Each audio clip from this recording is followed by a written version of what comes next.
We've all heard it. Someone has a tough boss, a chronic illness, a difficult family situation. And they sigh and say, well, I guess that's just my cross to bear. We use the phrase to mean any heavy burden, any long-term problem we have to endure. It has become a common saying for general hardship.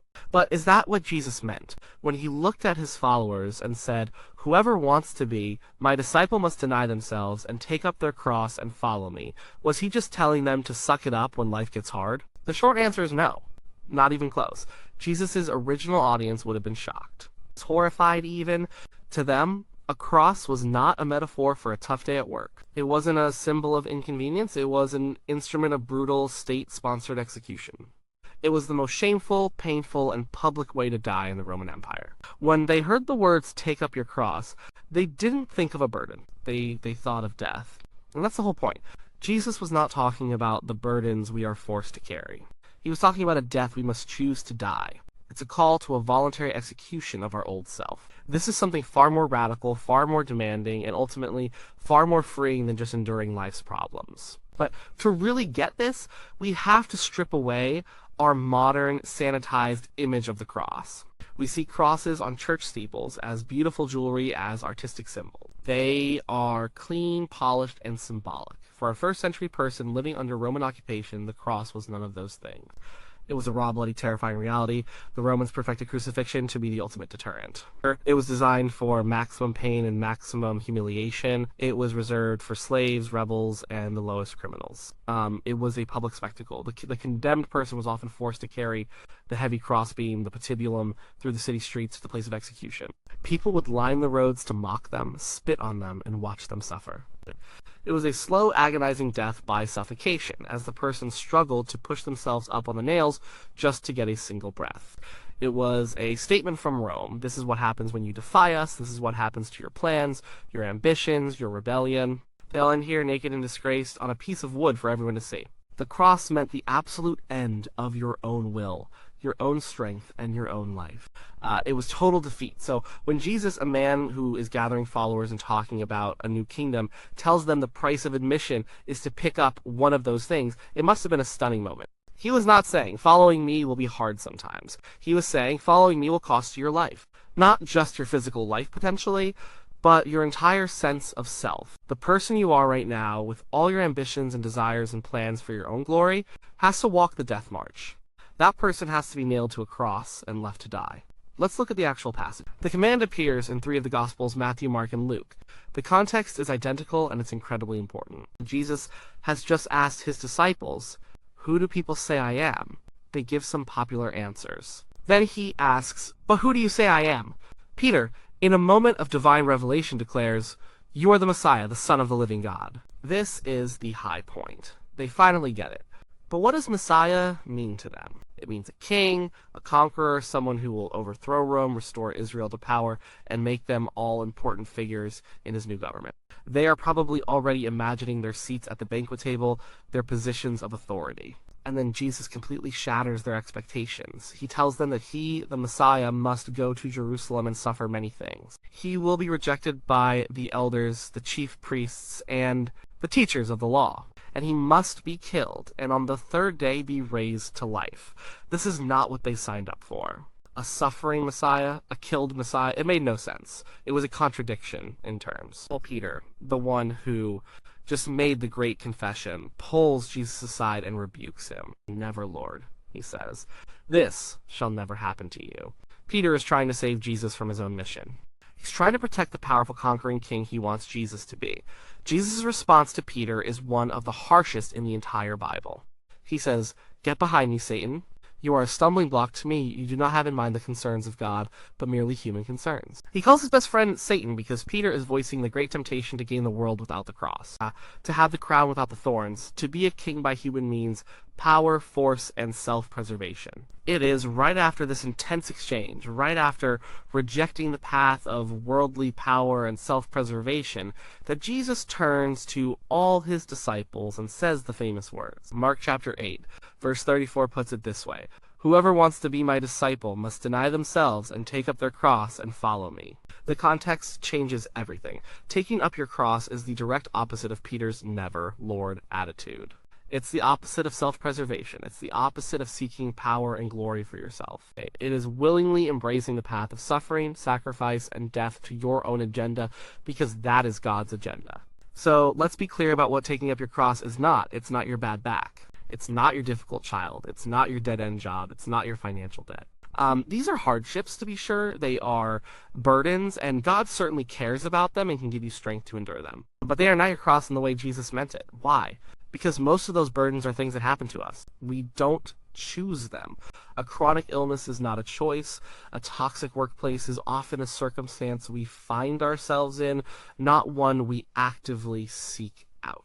These are forms of suffering, but the key to taking up your cross is the element of a conscious, willed decision. A condemned prisoner in the Roman world did not choose to be crucified, but he did have to make the choice to pick up the crossbeam and start walking. It was a moment of surrender, a moment of accepting the verdict. For a follower of Jesus, taking up the cross is a daily choice to accept God's verdict on our old, self-centered life. It's a choice to say, I am no longer in charge. My will is not the most important thing. My reputation, my comfort, my rights, my ambitions, I am actively, willingly choosing to carry those things to their place of execution. So, if that's what it isn't, what is it? What does it actually mean to take up your cross? It seems to have at least 3 core parts. First, it means death to self. This is the big one. This is the part we don't like to talk about. The self Jesus is talking about here is not our personality or our unique identity.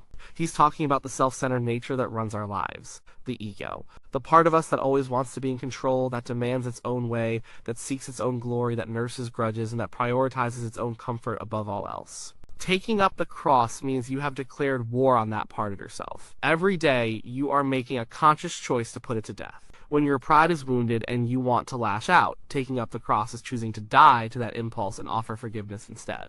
When you have an opportunity to advance your career by stepping on someone else, taking up the cross is choosing to die to that ambition and act with integrity.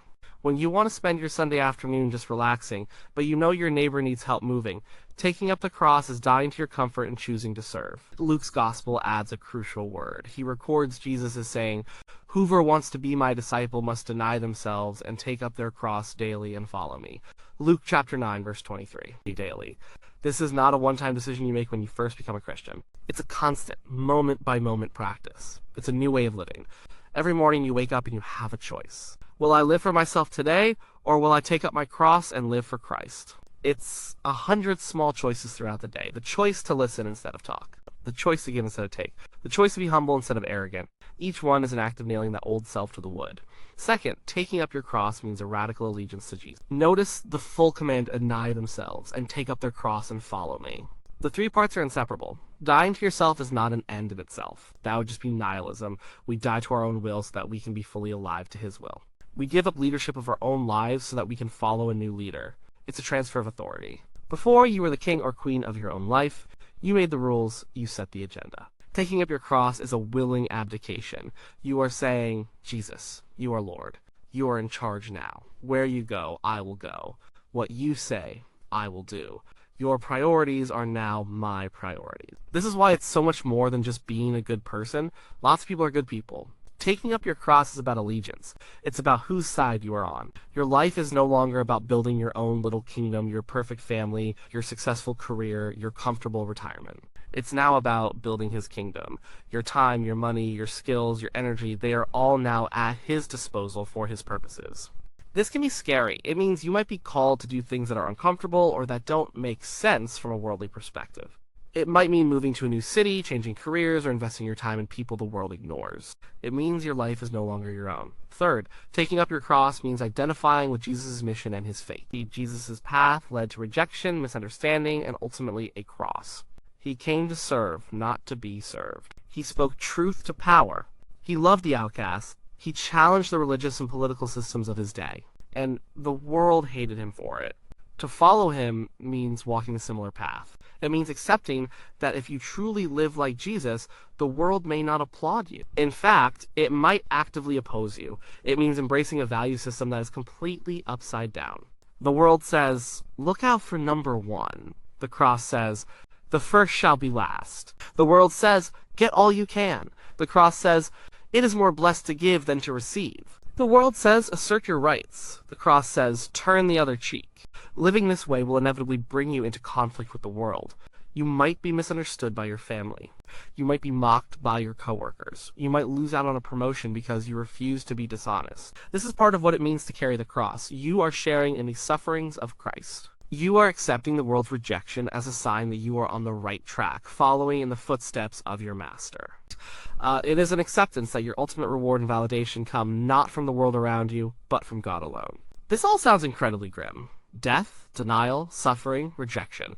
Who would sign up for this? This is where Jesus delivers the most mind-bending paradox in all of Scripture. Right after telling them to take up their cross, he says, "For whoever wants to save their life will lose it, but whoever loses their life for me and for the gospel will save it." What good is it for someone to gain the whole world, yet forfeit their soul? This is the key to the whole thing, the way of self-preservation, the way of Peter, the way of the world. It seems like the smart way to live. Protect yourself, build your security, chase your dreams, get what's yours. Jesus says that path, the one that looks like saving your life, ultimately leads to losing it. You might gain wealth, fame, and power, but in the process you lose your very self, your soul. You end up empty because you were created for more than just serving yourself. But the other path, the path of the cross, the one that looks like losing your life, denying yourself, serving others, giving up your right soul, that is the only path to actually finding your life. It's in the letting go that you receive. It's in the dying that you truly start to live. How does this work? When you stop trying to constantly protect your ego, you become free to truly love other people.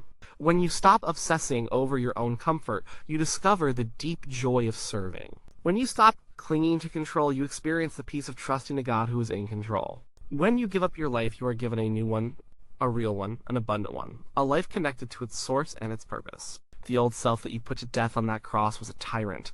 It was a slave master that kept you chained to anxiety, envy, bitterness, and fear. The death of that self is a liberation. It is an execution of your jailer. And what you are raised into is a new life of freedom, joy, peace, and purpose that you could never have achieved by trying to save yourself. So what does taking up your cross look like on a Monday morning? It's not about being miserable or seeking out pain for its own sake. It is about 1,000 small choices that flow from a single, massive decision: my life is not about me anymore.